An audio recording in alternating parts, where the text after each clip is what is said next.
You brought up Kevin McCarthy, and I do want to ask you about him specifically. The House Speaker has had a really delicate dance over the past year, to say the least. Ever since that really contentious speakership fight, he was a little hesitant on calling an impeachment inquiry. He then got around to it. Now there's a fight over the budget. He's trying to appease both sides of his party, the more moderate Republicans as well as the further right Republicans. How do you think he's doing? How would you grade Kevin McCarthy's job right now? Brittany, no matter how hard you think your job is some days, no matter how hard I think my job might be, it is nothing compared to Kevin McCarthy's job. Charles, I'd rather Charles, dig coal. I would go on record right now and say the one job I would never want to have in a million years is House Speaker. So we can go on the record saying that.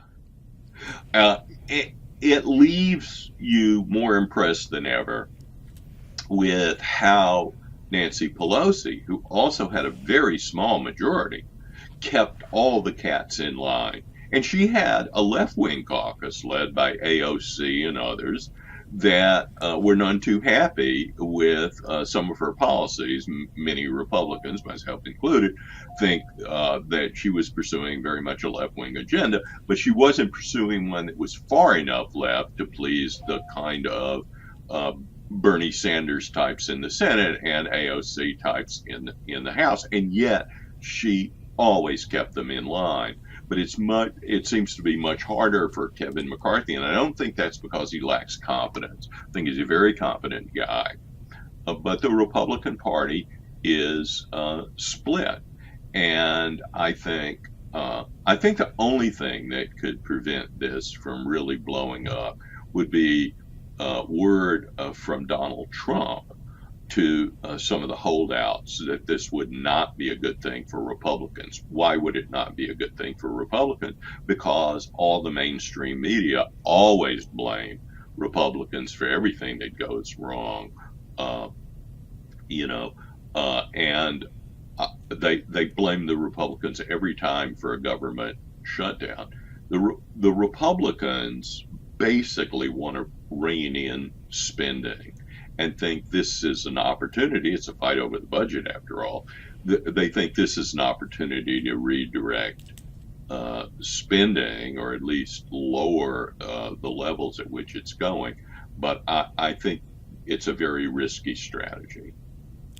Do you think it's a Kevin McCarthy problem specific to him personally?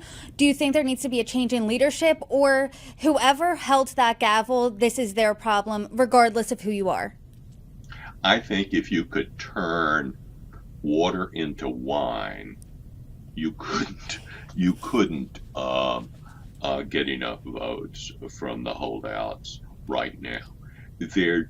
And I don't know whether some of them will fold, but you remember how long and bitter the negotiations were to get Kevin McCarthy in. And you see, the problem is it's not like they want somebody else. It's not like there is somebody who could command most of the votes, or nearly all the votes, and you would need nearly all the votes.